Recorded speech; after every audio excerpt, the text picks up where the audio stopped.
আব্বা শহরের বলদারটা পাইছি। দাঁড়ি রয়েছিস কা চ ঠাপাই। আব্বা চলো চুরি করি গে, ডাকাতি করা রিক্স আমার মনে টানছে না। এ ধট পাগল, চোরের কোনো সম্মান আছে? ডাকাতের সম্মান আছে, আর আমি রয়েছি না। তোর কিসের চিন্তা? চ চ চ চ। ঠিক আছে, খালি চলো। আচ্ছা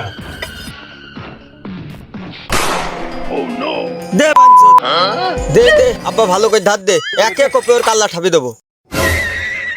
আব্বা ও আব্বা, এই কি ধন ধন করছি রে?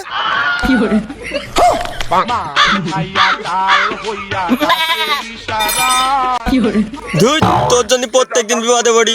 আগে আমরা চুরি করছিলাম, ভালোই ছিল, এখন তুই এই ডাকাত করার মধ্যে কি করতে আসলি?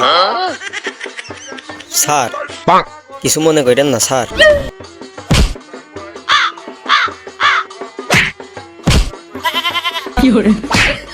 আব্বা তুই থাকলি থাক, আসলি আয়।